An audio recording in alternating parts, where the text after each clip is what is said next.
দুটি চরিত্র, দুষ্যন্ত ও শকুন্তলা। আমি শকুন্তলা কবিতা ভট্টাচার্য, আমার সঙ্গে দুষ্যন্ত অসীম চক্রবর্তী। শুরু করছি নাটক কর্ণমুনির পক্ষে।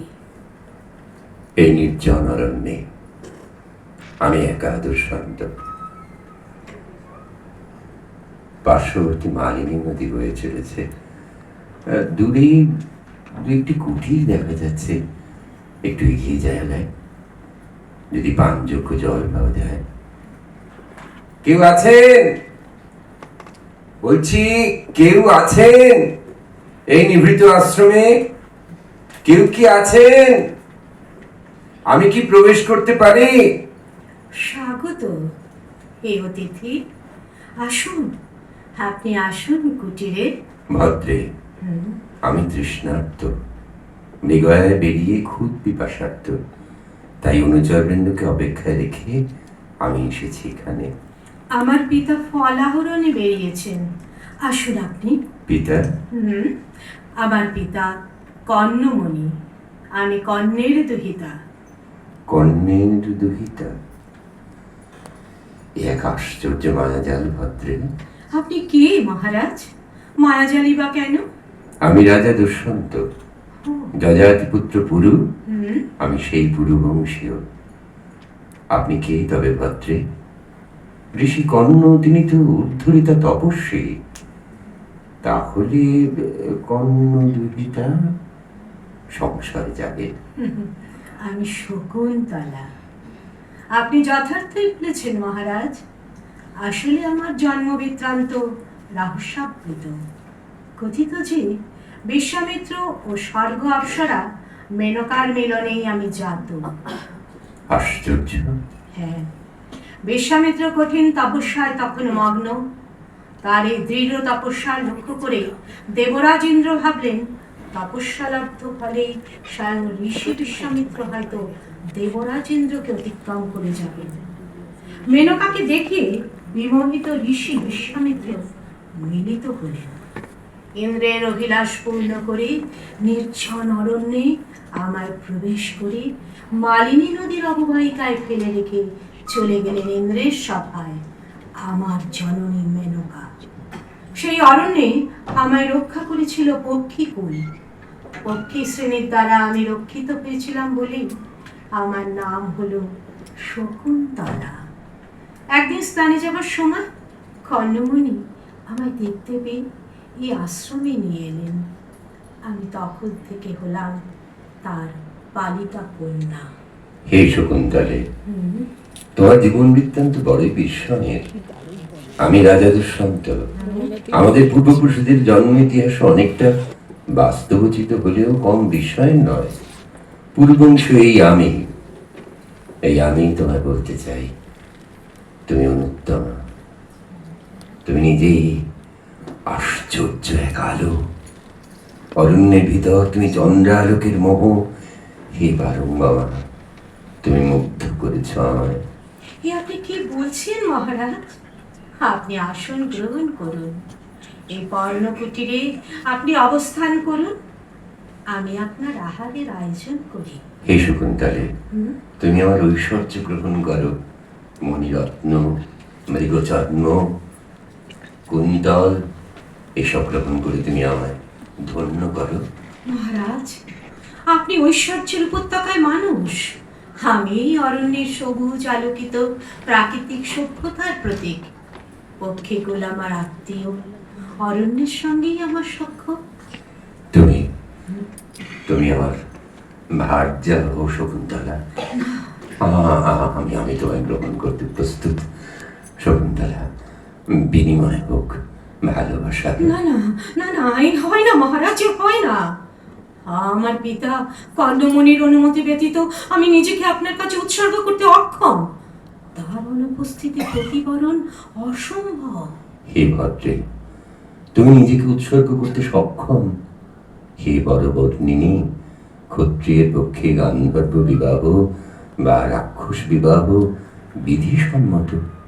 তুমি গান্ধর্ব মতে এমন রাজ্যা হও। শকুন্তলে, এসো এসো আলিঙ্গন করি তোমার। যদি আমি আপনাকে উৎসর্গ করি তবে আপনিও আমাকে একটি প্রতিজ্ঞা উৎসর্গ করুন। হে মেনকা কন্যা, বলো বলো বলো তোমার অভিলাষ।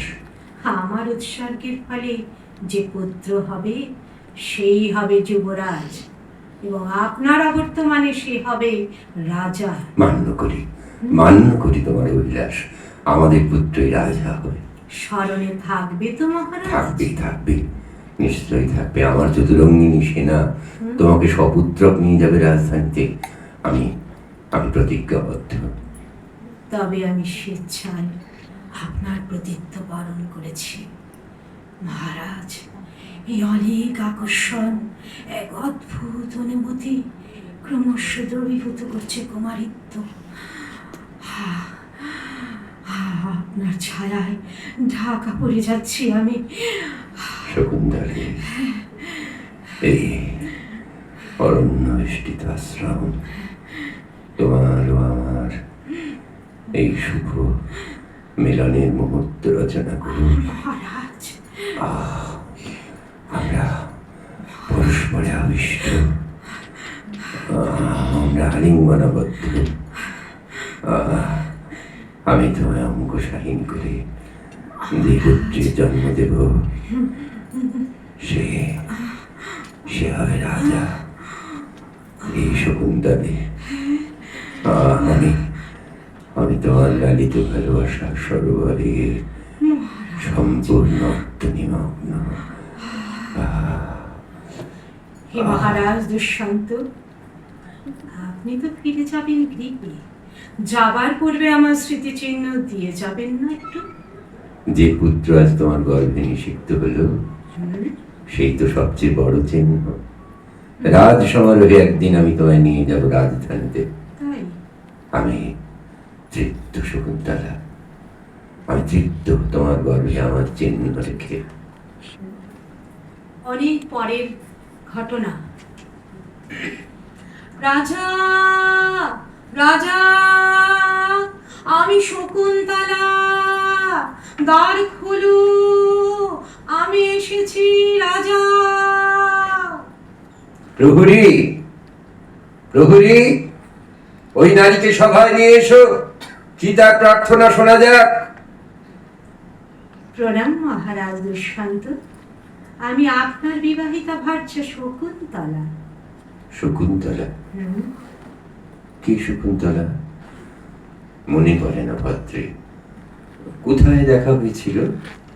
কি বলছেন মহারাজ? কর্ণমণির আশ্রমে মৃগয়া এসে আপনি তাকে স্ত্রী হিসেবে গ্রহণের জন্য ব্যাকুল হয়েছিলেন। কর্ণমণি? হ্যাঁ। মৃগয়া? হ্যাঁ। শকুন্তলা পাখি? আমি কর্ণমণির কন্যা, মালিনী নদীর তীরে আশ্রম। ও, দীর্ঘকাল, বেশ কয়েক বৎসর হয়ে গেছে মালিনী অভিমুখে আমার কোনো গন্তব্য নেই। হে ভদ্রে, আমার এমন কিছুই স্মরণে নেই। স্মরণে নেই?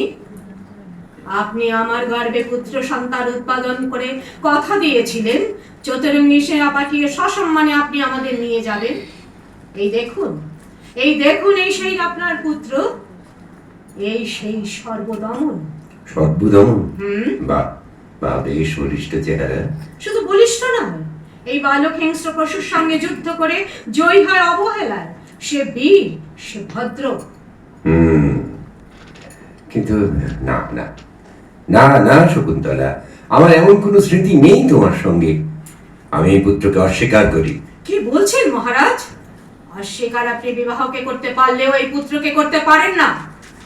আপনার ঔরসী সর্বদমন জাত। রাজাকে কখনো গণিকা সদৃশ কেউ স্মরণ করা এক কর্তব্য। আমি গণিকা? হ্যাঁ। আপনি ভ্রষ্ট হয়েছেন মহারাজ। আপনি পতিত হয়েছেন বলে শকুন্তলাকে গণিকা মর্যাদায় নিচু করছেন। এতক্ষণে বাক্যলাপে আমার অস্পষ্ট মনে পড়ছে বটে। হ্যাঁ, তুমি তো ওই মেনকা এবং বিশ্বামিত্রের কন্যা। স্মরণে এসেছে তবে মহারাজ? তোমার মাতা তো স্বর্গগণিকাদের একজন, আর তোমার পিতা বিশ্বামিত্র, তিনি তো তপস্যাভ্রষ্ট ঋষি। তাই তোমার জন্য উজ্জ্বল নয় শকুন্তলা, এবং তুমিও ওই গণিকাদেরই পর্যায়ভুক্ত, এমন তো হতে পারে। তুমি অরণ্যহীন জাতি পরিত্যক্ত কেউ, নিষিদ্ধ প্রসবে কলঙ্কিত তোমার জন্ম, মহারাজ, ফলত এই সম্পর্ক স্বীকৃতিহীন। আর সর্বদমন নামক ওই বালক, ও আমার কাছে পুত্র হিসেবে গৃহীত নয়।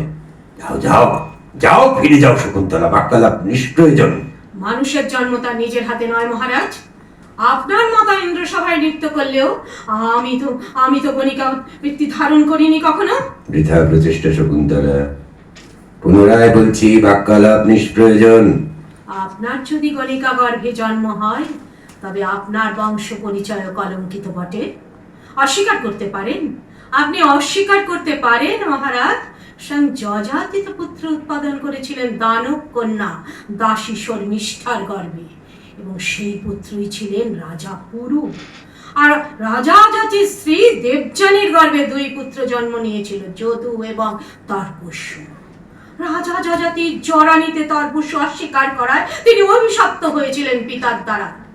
তর্পস্য রাজা হবে সেই দেশের যে দেশে সভ্য আচার থাকবে না, যৌন বিচার থাকবে না।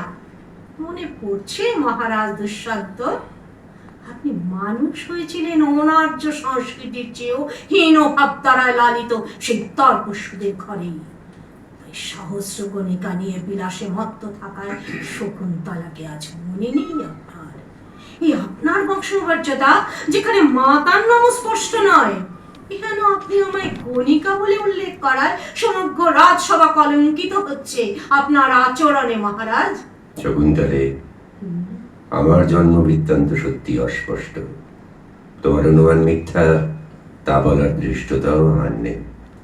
তবে আমিও সঠিক জানি না আমার মনুষ্য জন্মের ইতিহাস। আমি প্রস্থান করি মহারাজ।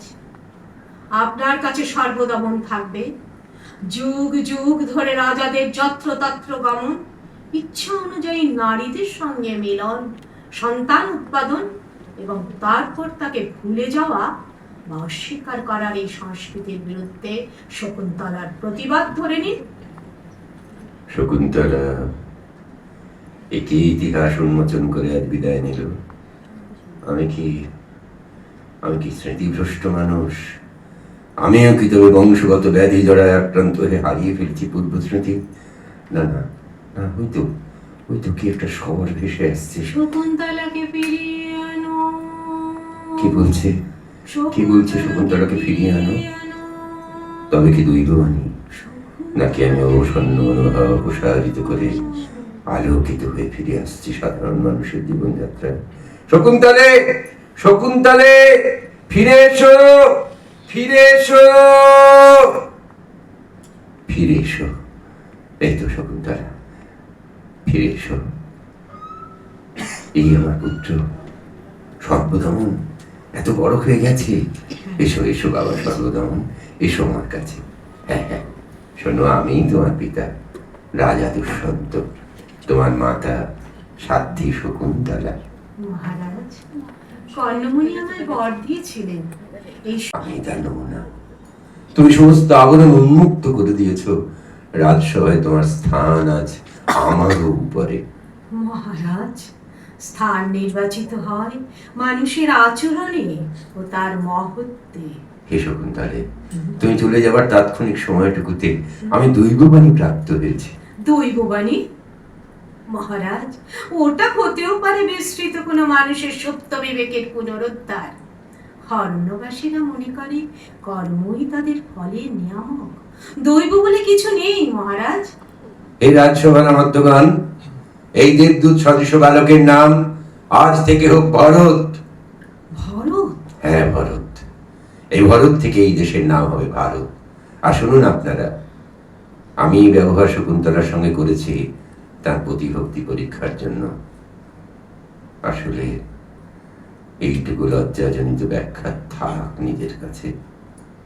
শ্রীমান ভরত হবে আগামী দিনের রাজা, এবং তার নাম অনুসারে এই দেশের নাম হবে ভারতবর্ষ। নমস্কার।